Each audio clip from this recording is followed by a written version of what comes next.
একদা ইমরানের স্ত্রী হান্না একটি বৃক্ষতলায় উপবিষ্ট ছিলেন। এমন সময় ওই বৃক্ষের একটি শাখার দিকে তার দৃষ্টি নিপতিত হলো। সেই শাখার দিকে দৃষ্টি দিতেই তিনি দেখতে পেলেন যে একটি পাখির ডিম হতে একটি বাচ্চা ফুটে বের হলো এবং কিচিরমিচির করে ডাকা শুরু করলো। অমনি পাখিটি তার নিজের বাচ্চাকে তার বুকের তলায় নিয়ে খাবার খাওয়াতে শুরু করলো। এই দৃশ্য অবলোকন করে হান্নার অন্তরেও একটি সন্তান লাভের আকাঙ্ক্ষা প্রবলতর হয়ে উঠল। সঙ্গে সঙ্গে তিনি আল্লাহ রব্বুল আলামিনের দরবারে সন্তান লাভের জন্য প্রার্থনা করলেন। শুধু তাই নয়, বাইতুল মুকাদ্দাস গমন করে তিনি আল্লাহ রব্বুল আলামিনের দরবারে ফরিয়াদ করলেন, হে মাবুদ, আপনি অনুগ্রহপূর্বক আমাকে একটি সন্তান দান করুন। পার্থিব কোনো স্বার্থের জন্য আমি এই সন্তান কামনা করছি না, বরং তাকে আমি আপনার পবিত্র মসজিদ বাইতুল মুকাদ্দাসের খেদমত করার জন্য উৎসর্গ করব। এটাই ছিল হান্নার অন্তরের একান্ত বাসনা। আল্লাহ রাব্বুল আলামিন তার প্রার্থনা কবুল করে তার গর্ভে একটি সন্তান দান করলেন। তিনি গর্ভবতী হয়েছেন এই অবস্থা উপলব্ধি করতে পেরে নতুন এক চিন্তায় নিমজ্জিত হয়ে পড়লেন। তিনি চিন্তা করতে লাগলেন যে যদি সন্তানটি ছেলে হয় তবে তো উদ্দেশ্য সফল হবেই, কিন্তু সন্তানটি যদি মেয়ে হয় তাহলে তিনি কিভাবে তার মান্যত পূরণ করবেন? এই চিন্তায় তিনি অত্যন্ত উদ্বিগ্ন হয়ে পড়লেন। দিন যায় এবং দিন আসে। এইভাবে 10 মাস 10 দিন পূর্ণ হবার পরে হান্না একটি কন্যা সন্তান প্রসব করলেন। এতে তিনি অত্যন্ত দুঃখিত হলেন এবং ব্যথিত অন্তরে আল্লাহ রাব্বুল আলামিনের দরবারে প্রার্থনা করলেন, হে আমার প্রতিপালক, আমি তো মানত করেছিলাম যে আমার সন্তানটিকে আপনার মসজিদের খেদমতের জন্য উৎসর্গ করব, কিন্তু এখন আমি একটি কন্যা সন্তান জন্মদান করেছি। এই সন্তানকে কিভাবে আমি আপনার মসজিদের জন্য উৎসর্গ করব? তখন তাকে সান্ত্বনা দেওয়ার জন্য আল্লাহ রাব্বুল আলামিনের পক্ষ থেকে ইলহাম হলো, হে হান্না, তুমি দুঃখিত হইও না। আমি তোমাকে যেই কন্যা সন্তান দান করেছি কোনো পুরুষ সন্তান তার সমতুল্য হতে পারে না। আল্লাহ তাআলা তাকে আরো জানিয়ে দিলেন যে আন্তরিক সৎ উদ্দেশ্যই আমার নিকট গ্রহণীয়, ছেলে বা মেয়ে কোনো কথা নয়। আল্লাহ তাআলার পক্ষ থেকে এই কথা জানার পরে তিনি পরম শান্ত হৃদয়ে বলে উঠলেন, হে আল্লাহ, আমি এই কন্যা সন্তানটির নাম রাখলাম মরিয়ম এবং তাকে ও তার ভবিষ্যৎ বংশধরদেরকে বিতাড়িত ইবলিসের ফিতনা থেকে রক্ষা করার জন্য আমি আপনারই নিকট প্রার্থনা জানাচ্ছি। আল্লাহ তাআলা তাকে অবগত করলেন, তোমার প্রার্থনা আমি কবুল করলাম এবং তোমার সন্তানটিকেও ও তার ভবিষ্যৎ বংশধরদেরকে আমি শয়তানের ফিতনা থেকে রক্ষা করব। হান্নার স্বামী ইমরান ছিল বাইতুল মুকাদ্দাসের ইমাম। যখন হযরত মরিয়ম আলাইহিস সালাম জন্মগ্রহণ করেন তখন তার পিতা ইমরান ইন্তেকাল করেছিলেন। সে সময়ে বাইতুল মুকাদ্দাসের তত্ত্বাবধায়ক পদে হযরত জাকারিয়া আলাইহিস সালাম শুধু একাই নিযুক্ত ছিলেন না, বরং ওই পদে আরো কতিপয় লোক মোতায়েন করা ছিলেন, আর হযরত জাকারিয়া আলাইহিস সালাম ছিলেন তাদের মধ্যে অন্যতম। সুতরাং জন্মের পরে মরিয়ম আলাইহিস সালামকে যথাসময়ে তার জননী হান্না নিজের মান্যত পূরণ করার জন্য বাইতুল মুকাদ্দাসে নিয়ে গেলেন। মরিয়ম আলাইহিস সালাম যেহেতু ওই মসজিদেরই প্রাক্তন ইমামের কন্যা ছিলেন, তাই তার প্রতি প্রত্যেকেরই একটা স্বাভাবিক স্নেহ বাৎসল্য কাজ করছিল এবং তার তত্ত্বাবধানের দায়িত্ব প্রাপ্তির আকাঙ্ক্ষা প্রত্যেকের মনেই ছিল। তারা প্রত্যেকেই এই বাসনা পোষণ করছিলেন যে মরিয়মের তত্ত্বাবধানের ভার নিজ দায়িত্বে গ্রহণ করার সৌভাগ্য অর্জন করবেন। সকলের মনেই যখন মরিয়ম আলাইহিস সালামকে লালন পালনের বাসনা ছিল, তখন কে মরিয়ম আলাইহিস সালামকে লালন পালন করবে এই নিয়ে তাদের মধ্যে বাকবিতণ্ডা ও তর্ক বিতর্ক শুরু হলো। হযরত জাকারিয়া আলাইহিস সালাম যেহেতু মরিয়ম আলাইহিস সালামের খালু ছিলেন, তাই তিনি বললেন, মরিয়মের প্রতি আমার অধিকার সবচাইতে বেশি, কারণ তার খালা আমার স্ত্রী আর খালা মায়ের সমতুল্য। এই বলে তিনি যুক্তি পেশ করলেন, কিন্তু অন্যান্য লোকেরা তার এই যুক্তি মানতে রাজি হলো না। অবশেষে হযরত জাকারিয়া আলাইহিস সালাম একটি প্রস্তাব উত্থাপন করলেন। তিনি বললেন, তোমরা যখন মরিয়মকে আমার দায়িত্বে প্রদান করতে সম্মত হচ্ছ না, তবে আসো আমরা আমাদের ভাগ্য পরীক্ষা করি। এই প্রস্তাবে সকলে রাজি হয়ে গেলেন। সিদ্ধান্ত গৃহীত হলো যে তারা তাদের লোহার ওই সকল কলমগুলি যেগুলি দ্বারা তারা তাওরাত কিতাব লিপিবদ্ধ করেন সেগুলিকে নদীর পানিতে ছেড়ে দেওয়া হবে। তারপর যার কলম পানির উপরে ভাসতে থাকবে সেই মরিয়মের তত্ত্বাবধানকারী হবেন। সিদ্ধান্ত অনুযায়ী প্রত্যেকে একটি নদীর পাড়ে একত্রিত হলেন। অতঃপর তারা তাদের কলমগুলিকে সেই নদীর পানিতে ছেড়ে দিলেন। দেখা গেল যে হযরত জাকারিয়া আলাইহিস সালামের কলমটি পানির উপরে একই স্থানে ভেসে রইল, কিন্তু অন্যান্য সকলের কলমগুলি নদীর পানিতে ডুবে গেল। তখন সর্বসম্মতিক্রমে এই সিদ্ধান্ত গৃহীত হলো যে হযরত মরিয়মের তত্ত্বাবধান ও লালন পালনের দায়িত্ব জাকারিয়া আলাইহিস সালামের কাছেই থাকবে। হযরত জাকারিয়া আলাইহিস সালাম মরিয়ম আলাইহিস সালামের লালন পালনের ভার দায়িত্বপ্রাপ্ত হওয়ার পরে একজন ধাত্রী রেখে মরিয়ম আলাইহিস সালামকে তার দুধ পানের ব্যবস্থা করে দিলেন। অতঃপর হযরত মরিয়ম আলাইহিস সালাম যখন একটু বড় হয়ে উঠলেন, তখন মসজিদ সংলগ্ন একটি উত্তম ও নিরাপদ কক্ষে তার থাকার ব্যবস্থা করে দেওয়া হলো। তিনি ওই কক্ষেই অবস্থান করতেন। হযরত জাকারিয়া আলাইহিস সালাম যখন কোনো কাজের জন্য বাইরে যেতেন, তখন তিনি মরিয়ম আলাইহিস সালামকে কক্ষের ভিতরে রেখে তালাবদ্ধ করে বাইরে যেতেন। আবার বাইরে থেকে এসে তিনি নিজের হাতেই সেই কক্ষের দরজা খুলতেন। অন্য কারো উক্ত কক্ষে প্রবেশ করার অধিকার বা সুযোগ ছিল না। হযরত মরিয়ম আলাইহিস সালাম উক্ত কক্ষের অভ্যন্তরে থেকে আল্লাহ রাব্বুল আলামিনের ইবাদত বন্দেগী করতেন। আর মাঝে মাঝে প্রয়োজন মতো তিনি কক্ষ থেকে বের হয়ে মসজিদ ঝাড়ু দিতেন এবং কখনো কখনো মসজিদের বিছানাপত্র ঠিকঠাক করে দিতেন এবং সময় মতো মসজিদের বাতিও জ্বালিয়ে দিতেন। একদা হযরত জাকারিয়া আলাইহিস সালাম প্রতিদিনের মতো মরিয়ম আলাইহিস সালামের কক্ষ খুলে ভিতরে প্রবেশ করলেন। কক্ষ খুলে তিনি দেখতে পেলেন মরিয়ম আলাইহিস সালামের সম্মুখে অমৌসুমী ফল রাখা আছে। তখন তিনি বিস্ময়ে হতবাক হয়ে গেলেন এবং মরিয়ম আলাইহিস সালামকে জিজ্ঞাসা করলেন, হে মরিয়ম, এই সকল ফল ও খাদ্য তোমার জন্য কোথা থেকে কিভাবে আসলো? তিনি জবাব দিলেন, আল্লাহর অদৃশ্য ও অফুরন্ত খাজানা থেকে এসেছে। নিশ্চয়ই আল্লাহ তাআলা যাকে ইচ্ছা এইভাবে অফুরন্ত রিজিক প্রদান করে থাকেন। মরিয়ম আলাইহিস সালামের খালু হযরত জাকারিয়া আলাইহিস সালাম বৃদ্ধ পর্যন্ত নিঃসন্তান ছিলেন। তিনি নিজে বৃদ্ধ হয়ে গিয়েছিলেন এবং তার স্ত্রীও বার্ধক্যে উপনীত হয়েছিল। হযরত জাকারিয়া আলাইহিস সালাম যখন দেখলেন মরিয়ম আলাইহিস সালামের কক্ষে অমৌসুমী ফল রাখা আছে, তখন তিনি চিন্তা করলেন, যেই আল্লাহ মরিয়মের কক্ষে অমৌসুমী ফল রেখে দিতে পারে, সেই আল্লাহ আমাদেরকে অসময়ে কেন সন্তান দান করতে পারবেন না? অতঃপর তিনি আল্লাহ রাব্বুল আলামিনের দরবারে প্রার্থনা করলেন, হে আল্লাহ, তুমি যদি মরিয়মকে অমৌসুমী ফল খাওয়াতে পারো, তাহলে আমাকে কেন বার্ধক্য বয়সে সন্তান দান করতে পারবে না? হে আল্লাহ, তোমার দরবারে আমার একান্ত ও বিনীত প্রার্থনা, তুমি আমাকে একটি উত্তম সন্তান দান করো। আল্লাহ রাব্বুল আলামিন হযরত জাকারিয়া আলাইহিস সালামের প্রার্থনা কবুল করলেন এবং তার জন্য ইয়াহিয়া নামে এমন এক পুত্র সন্তানের সুসংবাদ দান করলেন, যার বৈশিষ্ট্যগুলি আল্লাহ রাব্বুল আলামিন পূর্বেই তাকে জানিয়ে দিলেন।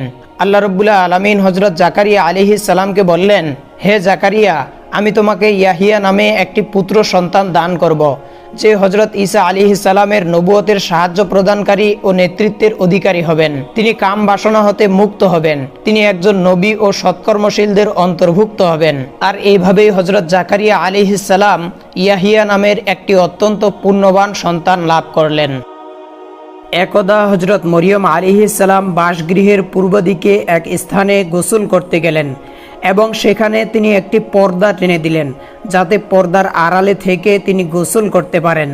আল্লাহ রাব্বুল আলামিন বলেন, অতঃপর ওই অবস্থায় আমি মরিয়মের নিকট নিজের রূহ অর্থাৎ হযরত জিবরাইল আলাইহিস সালামকে প্রেরণ করলাম, আর সে তার সম্মুখে একজন মানুষের রূপে আত্মপ্রকাশ করল। হযরত জিবরাইল আলাইহিস সালাম হস্তপদ ও অন্যান্য অঙ্গ প্রত্যঙ্গের রূপে ও সৌন্দর্যে একজন পূর্ণ মানব আকৃতি ধারণ করে মরিয়ম আলাইহিস সালামের সামনে আত্মপ্রকাশ করেছিলেন। জিবরাইল আলাইহিস সালামকে দেখে হযরত মরিয়ম আলাইহিস সালাম অত্যন্ত ভীত সন্ত্রস্ত হয়ে বললেন, আমি তোমার থেকে দয়াময় আল্লাহ রাব্বুল আলামিনের কাছে আশ্রয় প্রার্থনা করছি। তুমি যদি আল্লাহ তাআলাকে বিন্দুমাত্র ভয় করে থাকো, তবে এখান থেকে দূর হয়ে যাও এবং আমার ইজ্জতের প্রতি কোনরূপ কলঙ্ক লেপন করার চেষ্টা করিও না। হযরত মরিয়ম আলাইহিস সালাম জিবরাইল আলাইহিস সালামকে দেখে এই রূপ ভয় পাওয়ার কারণ ছিল, ওই সময় কাফুর নামক এক ভীষণ দুশ্চরিত্র যুবক ছিল। সে পাড়ায় পাড়ায় ঘুরে সুযোগ মতো নারীদের শ্লীলতা হানি ঘটাতো। হযরত মরিয়ম আলাইহিস সালাম কোনোদিন সেই লোকটিকে দেখেননি, কিন্তু তার নাম ও কুকর্মের কথা শুনেছিলেন। হযরত জিবরাইল আলাইহিস সালামকে দেখে প্রথমত তিনি সেই যুবক মনে করেছিলেন, তাই তিনি অত্যন্ত ভীত সন্ত্রস্ত হয়ে পড়েছিলেন। হযরত মরিয়ম আলাইহিস সালামের কথার জবাবে ফেরেশতা জিবরাইল আলাইহিস সালাম বললেন, আমি কোনো মানুষ নই, তুমি আমাকে ভয় পেও না, বরং আমি তোমার প্রভুর প্রেরিত একজন ফেরেশতা। আমি তোমার প্রভুর নির্দেশে তোমাকে একটি পুত্র সন্তান দান করার জন্য এসেছি। হযরত মরিয়ম আলাইহিস সালাম ফেরেশতার কথা শুনে আশ্চর্যান্বিত হয়ে বললেন, হে আগন্তুক, তুমি এসব কি বলছো? আমার সন্তান হবে কিভাবে? আজ পর্যন্ত আমাকে কোনো পুরুষ স্পর্শ পর্যন্ত করেনি, আর আমি তো চরিত্রহীনাও নই, তাহলে কিভাবে আমার সন্তান জন্মগ্রহণ করবে? ফেরেশতা জিবরাইল আলাইহিস সালাম বললেন, হে মরিয়ম, এটা তোমার প্রতিপালকের এক মহা অনুগ্রহ ও তার একটি কুদরতের কারিশমা। কোনো পুরুষের সহবাস ছাড়াই তোমার সন্তান হবে, আর এটা আমার কথা নয়, বরং এটা তোমার প্রতিপালকের নির্দেশ। বস্তুত আল্লাহ রাব্বুল আলামিনের পক্ষে এই কাজ অতি সহজ। কোনো উপকরণ ব্যতীত এইভাবে সন্তান সৃষ্টি করার কারণ এই যে উক্ত সন্তান লোকদের জন্য আল্লাহ তাআলার অসীম ক্ষমতার একটি নিদর্শন হবে এবং তার সাহায্যে লোকদের সৎপ্রাপ্তির জন্য আল্লাহ তাকে রহমতের কারণ স্বরূপ করবেন। পিতা ব্যতীত এই সন্তানের জন্মলাভ আল্লাহর পক্ষ হতে একটি সুমীমাংসিত বিষয় এবং এই বিষয়টি অবশ্যই কার্যকর হবে। হযরত মরিয়ম ও জিবরাইল আলাইহিস সালামের মধ্যে উক্ত কথোপকথনের পরে জিবরাইল আলাইহিস সালাম মরিয়ম আলাইহিস সালামের বক্ষে কিংবা তার জামার আস্তিনের ফাঁকে একটি ফুঁক দিলেন, যার মাধ্যমে তিনি গর্ভধারণ করলেন। হযরত মরিয়ম আলাইহিস সালামের গর্ভসঞ্চার হয়ে যখন তার সামান্য লক্ষণ বাহ্যিকভাবে প্রকাশ পেতে শুরু করলো, তখন দুই একটি লোকের দৃষ্টি সেদিকে আকৃষ্ট হলো। ফলে খুব অল্প সংখ্যক হলেও অন্যান্য কিছু লোক সেই খবর জানতে পারল। হযরত মরিয়মের জনৈকা খালার ইউসুফ নামে এক পুত্র ছিল। সে খালাতো বোন হযরত মরিয়মের নিকট ঘনিষ্ঠ আত্মীয় হিসেবে কখনো কখনো আগমন করত, কিন্তু সে কখনো হযরত মরিয়ম আলাইহিস সালামের কক্ষে প্রবেশ করত না, বরং বাইরে পর্দার অপর পার্শ্বে বসে তার সাথে কথাবার্তা বলে আবার চলে যেত। হযরত মরিয়মের অন্তঃসত্ত্বা হবার ঘটনাটি যখন তার কানে পৌঁছালো, তখন সে অত্যন্ত চিন্তিত ও উদ্বিগ্ন হয়ে পড়ল। যেহেতু সে মাঝে মাঝে মরিয়ম আলাইহিস সালামের নিকট যাতায়াত করত, এ কারণে তার চিন্তা হচ্ছিল যে অহেতুকভাবে কেউ এই ঘটনার সাথে তাকে না জড়িয়ে ফেলে। তবে নিজের সম্পর্কে ভাবনার সাথে সাথে তার মনে এই ভাবনাও দেখা দিল যে এমন সতী সাধবী মহিলা মরিয়মের ক্ষেত্রে এরূপ ঘটনা তো কল্পনাও করা যায় না, অথচ বাস্তবে এই ঘটনা ঘটেছে। তাহলে কিভাবে এই ঘটনা ঘটল?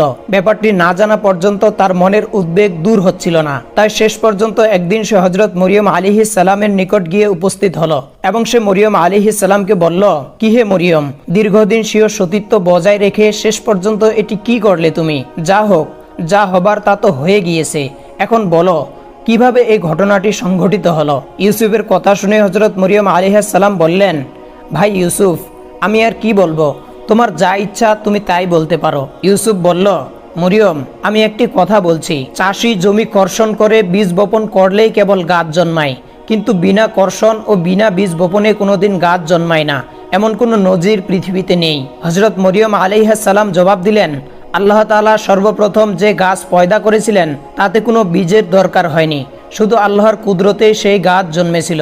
ইউসুফ এই কথার কোনো জবাব না দিয়ে তার মনের মধ্যে যে কথাটি উকিঝুঁকি মারছিল, এবার ঠিক সেই কথাটি হযরত মরিয়ম আলাইহিস সালামকে বলে বসলেন। তিনি বললেন, মরিয়ম, পিতা ব্যতীত কোনো নারীর গর্ভ হতে সন্তান জন্মগ্রহণ করেছে, এইরূপ কথা কি তুমি কোনোদিন শুনেছ? হযরত মরিয়ম ইউসুফের প্রশ্নের জবাবে বললেন, তুমি পিতা ব্যতীত কোনো সন্তান জন্ম হওয়ার কথা শুনোনি ঠিক আছে, কিন্তু পিতামাতা দুইজন ব্যতীতই যে সন্তান জন্ম হতে পারে তা কি তুমি শুনেছ? হযরত আদম ও বিবি হাওয়ার কথা তোমার মনে আছে? তাদের কি কোনো পিতামাতা ছিল? অথচ তারা দুজনেই পিতামাতা ব্যতীতই সৃষ্টি হয়েছিলেন। এটা আল্লাহ তাআলার মহান কুদরতের এক জ্বলন্ত নিদর্শন। তিনি যা ইচ্ছা তাই করতে পারেন। হযরত মরিয়ম আলাইহিস সালামের মুখে এরূপ অমূল্য বাক্য শুনে ইউসুফ একেবারে নির্বাক হয়ে গেল। তিনি তার এই কথার কোনো প্রতিউত্তরই করতে পারলেন না।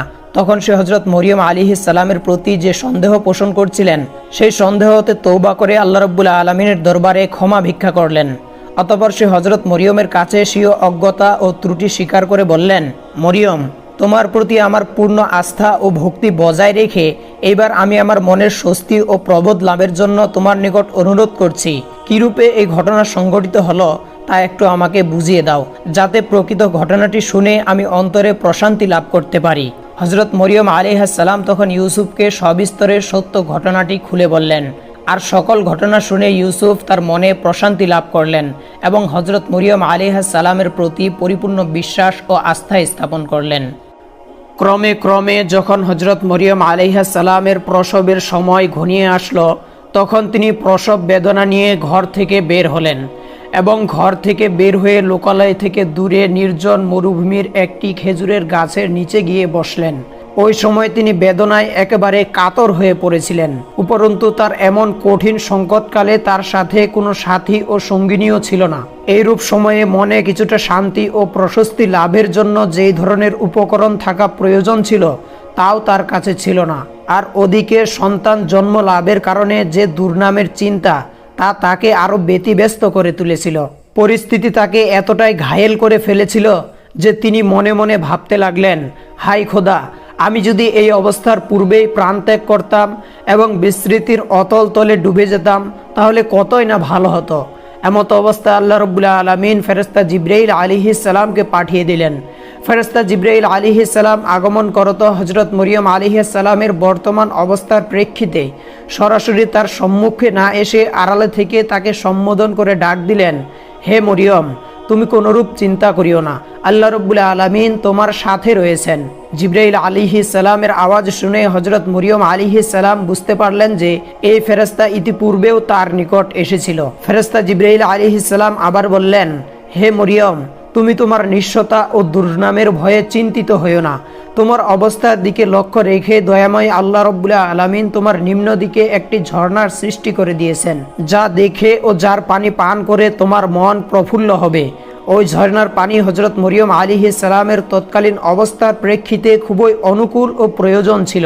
অতঃপর হযরত মরিয়ম আলাইহিস সালাম খেজুর বৃক্ষের নিচে সন্তান প্রসব করলেন। ফেরেশতা জিবরাইল আলাইহিস সালাম আড়ালে অবস্থান করেই তাকে উপদেশ দিতে লাগলেন। সন্তান প্রসবের মতো সংকটকালে সহায় সম্বলহীনা কঠিন সমস্যায় জর্জরিত হযরত মরিয়ম আলাইহিস সালামকে আল্লাহ তাআলা যে স্থানে পৌঁছে দিয়েছিলেন এবং ফেরেশতা জিবরাইল আলাইহিস সালাম মারফত তার জন্য যেই ব্যবস্থা করেছিলেন তা হযরত মরিয়ম আলাইহিস সালামের জন্য যেমনই অত্যন্ত প্রয়োজনীয় ছিল তেমনি সেইগুলো ছিল বিজ্ঞানসম্মত ও হিতকর। তদুপরি হযরত মরিয়ম আলাইহিস সালাম যেই খেজুর বৃক্ষের নিচে সন্তান জন্মদান করেছিলেন সেই খেজুর বৃক্ষটি পরিপক্ক খেজুরে পরিপূর্ণ ছিল। আল্লাহ রাব্বুল আলামিন হযরত মরিয়ম আলাইহিস সালামের জন্য সেই খেজুর বৃক্ষ থেকে খেজুর খাওয়ার ব্যবস্থা করে দিয়েছিলেন। সন্তান প্রসবের পরে হযরত জিবরাইল আলাইহিস সালাম অন্তরালে থেকে মরিয়ম আলাইহিস সালামকে নির্দেশ দিলেন, হে মরিয়ম, তুমি ঝর্ণার পানি পান করো ও বৃক্ষের খেজুর ভক্ষণ করো। অতঃপর হযরত মরিয়ম আলাইহিস সালাম খেজুর বৃক্ষের খেজুর খাওয়ার ইচ্ছা করলেন আর সাথে সাথে খেজুর গাছটি তার মাথা হযরত মরিয়ম আলাইহিস সালামের কোলের কাছে ঝুঁকিয়ে দিল। এরপরে হযরত জিবরাইল আলাইহিস সালাম মরিয়ম আলাইহিস সালামকে নির্দেশ দিলেন, হে মরিয়ম, তুমি খেজুরের গাছের ডাল ধরে নাড়া দাও আর এতে তোমার কাছে পরিপক্ক খেজুর ঝরে পড়বে। মরিয়ম আলাইহিস সালাম তাই করলেন। অতঃপর খেজুরের ডাল হতে পরিপক্ক খেজুর ঝরে পড়ল এবং মরিয়ম আলাইহিস সালাম সেই খেজুরগুলি ভক্ষণ করলেন। এরপরে হযরত জিবরাইল আলাইহিস সালাম মরিয়ম আলাইহিস সালামকে আরও একটি উপদেশ দিলেন, যখন প্রসবের খবর শুনে তোমার নিকট লোকজন আসবে এবং তোমাকে এই বিষয়ে প্রশ্ন করবে তখন তুমি ইশারায় বলে দিও যে আমি দয়াময় প্রভুর উদ্দেশ্যে এখন মানত রোজা রেখেছি, তাই আমার কথা বলা নিষিদ্ধ। এবং তুমি তোমার সন্তানটির কাছে তাদেরকে এই সম্পর্কে জিজ্ঞাসা করার জন্য সন্তানটির দিকে ইঙ্গিত করে দেখিয়ে দিও। এই কাজ করেই তুমি নিশ্চিন্ত থাকিও। অতঃপর মহান আল্লাহ তাআলা তোমার ওই সৌভাগ্যবান পুত্রটিকে কুদরত বলে শৈশবেই বাকশক্তি প্রদান করবেন, যা দ্বারা তোমার অপূর্ব ও অসাধারণ পবিত্রতা ও নিষ্কলুষতা সম্পূর্ণ প্রমাণিত হয়ে যাবে। ফলত হযরত মরিয়ম আলাইহিস সালামের অস্বস্তি ও দুশ্চিন্তা মুক্তির ব্যবস্থা এইভাবে হয়ে গেল। অতঃপর হযরত মরিয়ম আলাইহিস সালাম তার শিশুপুত্র ঈসা আলাইহিস সালামকে কোলে নিয়ে জনপদে ফিরে আসলেন। লোকজন যখন দেখল যে বিনা বিবাহেই হযরত মরিয়ম সন্তান প্রসব করেছেন তখন তারা কুধারণার বশবর্তী হয়ে হযরত মরিয়ম আলাইহিস সালামকে জিজ্ঞাসা করল, হে মরিয়ম, তোমার সন্তান হলো কিভাবে? তুমি তো বড়ই জঘন্য কাজ করেছ। তোমার জন্য এইরূপ জঘন্য কাজ করা অত্যন্ত নিন্দনীয় ব্যাপার, কেননা তোমার বংশের কেহ কোনোদিন এইরূপ জঘন্য কাজ করে নাই। উপরন্তু তোমার পিতা কখনো অপকর্ম করে নাই। তিনি এমন মন্দ লোক ছিলেন না যে তার স্বভাবের মন্দ প্রভাব তোমার মধ্যে সংক্রমিত হবে। তোমার মাতাও অসতী ছিলেন না যে তার ঘৃণিত স্বভাব তোমার মধ্যে আসবে। আর তুমি হারুন নবীর বংশীয় মহিলা, তিনিও একজন সৎলোক ছিলেন। এতদা সত্ত্বেও তোমার দ্বারা এই ধরনের মারাত্মক জঘন্য কার্য সংঘটিত হওয়া তো কল্পনাতীত ব্যাপার। হযরত মরিয়ম আলাইহিস সালাম সমাজের লোকদের এইসব কথার কোনো উত্তর না দিয়ে শুধু ইশারায় জানিয়ে দিলেন যে এই সম্পর্কে তোমরা শিশুর কাছে জিজ্ঞাসা করে দেখতে পারো। মরিয়ম আলাইহিস সালামের এইরূপ কথায় কৌতূহল বসে তারা শিশুর কাছে গিয়ে জিজ্ঞাসা করল, হে শিশু, তুমি কি বলতে পারো তোমার পিতাকে? তাদের এই প্রশ্নের উত্তরে শিশু হযরত ঈসা আলাইহিস সালাম যে জবাব দিলেন পবিত্র কোরআনের ভাষায় তা এইরূপ, আমি মহান আল্লাহর বান্দা, তিনি আমাকে কিতাব দান করেছেন এবং নবী হিসেবে প্রেরণ করেছেন। আর আমি যেখানেই থাকি না কেন আমাকে বরকত দান করেছেন। তিনি আমাকে আজীবন নামাজ আদায়ের নির্দেশ দিয়েছেন। তিনি আমাকে আমার মাতার অনুগত করেছেন, অবাধ্য, পাপাচারী ও নফরমান করেননি। যেদিন আমার জন্ম হয়েছে, যেদিন আমার মৃত্যু হবে এবং যেদিন আমাকে আবার জীবিত করা হবে, সেই দিন পর্যন্ত আমার উপরে আল্লাহর প্রদত্ত সালাম তথা নিরাপত্তা বজায় থাকবে। মোট কথা, হজরত ঈসা আলাইহিস সালামের জন্মের পূর্বে তার মাতা মরিয়মকে পুত্র ঈসা আলাইহিস সালাম সম্পর্কে যে সমস্ত গুণাবলীর কথা জানিয়ে দেওয়া হয়েছিল, সেই সব কথা হজরত ঈসা আলাইহিস সালাম নিজের মুখে উচ্চারণ করে সকলকে শুনিয়ে দিলেন। বনি ইসরাইলগণ শিশু ঈসা আলাইহিস সালামের মুখে এই সমস্ত কথা শুনে বিস্ময়ে হতবাক হয়ে গেল। তারা বুঝতে পারল যে হজরত মরিয়ম আলাইহিস সালাম সতী এবং তার কোনোই দোষ নেই এবং এই শিশু আল্লাহ রাব্বুল আলামিনের নির্দেশে জন্মগ্রহণ করেছে এবং কালক্রমে একদিন এই শিশুর নবী হিসাবে আবির্ভাব ঘটবে। তারা আরও বুঝতে পারল যে তার মাতার বিরুদ্ধে যে সকল অপবাদ দেওয়া হয়েছিল তা নিতান্তই অমূলক ও অত্যাচার।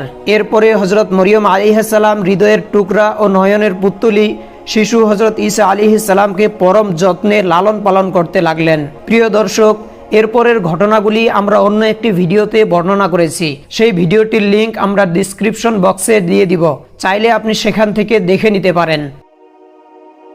একদা হজরত মরিয়ম আলাইহিস সালাম পুত্র ঈসা আলাইহিস সালামকে বললেন, বৎস, আমার জন্য কিছু ফল নিয়ে এসো, আমার ফল খেতে ইচ্ছে করছে। সেই সময় হজরত ঈসা আলাইহিস সালাম ও মরিয়ম আলাইহিস সালাম একটি কুটিরে নির্জন মরুভূমিতে বসবাস করছিলেন। মায়ের আদেশ পেয়ে হজরত ঈসা আলাইহিস সালাম তার জন্য ফল আনতে বনে চলে গেলেন, আর হজরত মরিয়ম আলাইহিস সালাম তখন কুটিরে একাকিনী রয়ে গেলেন। এমন সময় মালাকুল মউত আজরাইল আলাইহিস সালাম তার নিকট উপস্থিত হয়ে গেলেন। হজরত মরিয়ম আজরাইল আলাইহিস সালামের ভয়ঙ্কর মূর্তি দেখে অত্যন্ত ভীত সন্ত্রস্ত হয়ে পড়লেন এবং তিনি তাকে জিজ্ঞাসা করলেন, আপনি কে, কি উদ্দেশ্যে এখানে আগমন করেছেন? ফেরেশতা আজরাইল আলাইহিস সালাম জবাব দিলেন, আমি আজরাইল, আমি আল্লাহর নির্দেশে আপনার জান কবজ করার জন্য এখানে এসেছি। আপনার দুনিয়াবী জীবনের পরিসমাপ্তি ঘটেছে, আপনি এখন পরপারে যাবার জন্য প্রস্তুত হয়ে নিন। আজরাইল আলাইহিস সালামের কথা শুনে বিমর্ষ বদনে হজরত মরিয়ম আলাইহিস সালাম বললেন, হে মালাকুল মউত, আপনি কিছুক্ষণের জন্য আমাকে অবকাশ দিন। আমার প্রাণপ্রিয় পুত্র ফল আনার জন্য একটু বাইরে গিয়েছে। দুনিয়া থেকে চির বিদায়ের প্রাককালে আমি তার সাথে একবার দেখা করে যেতে চাই এবং তাকে 2-4টি উপদেশ বাণী শুনিয়ে যাবার ইচ্ছা রাখি। অতএব সে ফিরে আসুক, তারপরেই না হয় আপনি আমার জান কবজ করবেন। মালাকুল মউত বললেন, হে ঈসার জননী মরিয়ম, আমার এই কাজে এক পলকও বিলম্ব করার সাধ্য নেই, কেননা আল্লাহ তাআলার সুনির্দিষ্ট নির্দেশ এই যে প্রত্যেক প্রাণীরই মৃত্যুর জন্য একটি সুনির্ধারিত সময় রয়েছে। যখন সে সময় এসে উপস্থিত হবে, তখন না সে এক মুহূর্ত পশ্চাৎপন্ন হতে পারবে আর না এক মুহূর্ত এগিয়ে যেতে পারবে। আল্লাহ পাকের এই ঘোষণা অনুসারে আপনার জান এখনই আমাকে কবজ করতে হবে। আজরাইলের এইরূপ কথা শুনে হজরত মরিয়ম আলাইহিস সালাম বললেন, আমি মৃত্যুকে ভয় করি না, আল্লাহর অবাধ্য আমি নই, কিন্তু দুঃখ এই যে শেষ মুহূর্তে পুত্রকে কিছু বলে যেতে পারলাম না। যা হোক, আল্লাহ যা কিছু করেন মঙ্গলের জন্যই করেন। অতঃপর ফেরেশতা আজরাইল আলাইহিস সালাম হজরত মরিয়ম আলাইহিস সালামের জান কবজ করে নিয়ে চলে গেলেন, আর মরিয়ম আলাইহিস সালামের প্রাণহীন দেহটি মাটিতেই পড়ে রইল। কিছুক্ষণ পর হজরত ঈসা আলাইহিস সালাম বন থেকে ফলমূল নিয়ে কুটিরে ফিরে আসলেন। কুটিরে ফিরে এসে তিনি দেখলেন তার জননী শায়িত রয়েছেন। তিনি মনে করলেন তার আম্মাজান হয়তো ঘুমাচ্ছেন, তাই তিনি তাকে ঘুম থেকে জাগিয়ে তার ঘুমের ক্ষতি করতে চাইলেন না। কিন্তু শেষ পর্যন্ত কোনো সাড়া শব্দ না পেয়ে তিনি তাকে নাড়িয়ে দেখলেন যে তার পবিত্র দেহ রূহ ত্যাগ করে পরপারে চলে গিয়েছে। হযরত ঈসা আলাইহিস সালাম মাতার এরূপ আকস্মিক পরলোকগমনে প্রায় অধৈর্য হয়ে পড়লেন। তিনি মাতার জন্য শোকে দুঃখে কাঁদতে লাগলেন। তার করুণ ক্রন্দনে পশু পাখিও কেঁদে অকুল হয়ে গেল। এইভাবে কিছুক্ষণ অতিবাহিত হবার পরে তিনি কিছুটা প্রকৃতিগ্রস্ত হয়ে মাতার দাফন কাফনের কার্যে মনোনিবেশ করলেন। কিন্তু তার মাতা ও তিনি এমন এক স্থানে বসবাস করতেন যেখানে কোনো লোকজন ছিল না। তখন তিনি কতিপয় লোক সংগ্রহের উদ্দেশ্যে বাইরে বের হলেন। কিছুদূর পথ চলার পর তার সঙ্গে কয়েকজন লোকের সাক্ষাৎ হলো। তারা তার দিকেই আসছিল। তিনি তাদের মুখোমুখি হয়ে বললেন, হে আল্লাহর বান্দারা, আমার মা ইন্তেকাল করেছেন। আপনারা যদি আমার মায়ের দাফন কাফনের কার্যে আমাকে সহায়তা করতেন তাহলে অত্যন্ত ভালো হতো। তার কথার জবাবে আগন্তুকগণ বললেন, হে আল্লাহর নবী, আমরা মানুষ নই, বরং আমরা আল্লাহর ফেরেশতা। আমরা আপনার মাতার দাফন কাফনের কার্যে আপনাকে সাহায্য করার জন্যই আগমন করেছি এবং আমরা আপনার মাতার দাফন ও কাফন উপযোগী কাপড়, সুগন্ধি ও অন্যান্য আনুষঙ্গিক জিনিসপত্র বেহেশত থেকেই নিয়ে এসেছি। অতঃপর হযরত ঈসা আলাইহিস সালাম আগত ফেরেশতাগণকে নিয়ে তার জননীর দাফন কাফনের কাজ সম্পন্ন করলেন। দাফন কাফনের পরে হযরত ঈসা আলাইহিস সালাম আল্লাহর দরবারে আরজ করলেন, হে মাবুদ, তুমি তো আমাকে মৃত মানুষ জীবিত করার ক্ষমতা দিয়েছ।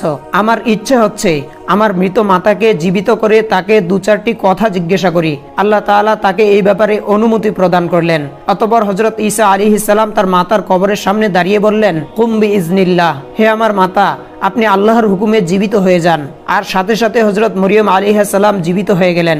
অতঃপর তিনি তার নিকট জিজ্ঞাসা করলেন, হে আমার জননী, দুনিয়াতে কোন সময়টি আপনার কাছে সর্বাধিক কষ্টকর বলে মনে হয়েছিল? তিনি বললেন, হে বৎস, জান কবজের সময়টি আমার কাছে সর্বাপেক্ষা কষ্টকর বলে মনে হয়েছিল। প্রিয় দর্শক, এই ছিল হযরত মরিয়ম আলাইহিস সালামের প্রাণবন্ত একটি জীবনী এবং হযরত ঈসা আলাইহিস সালামের জন্মের অলৌকিক ঘটনা। আল্লাহ রাব্বুল আলামিন আমাদেরকে এই ঘটনা থেকে উপদেশ গ্রহণ করার তৌফিক দান করুন। আমিন।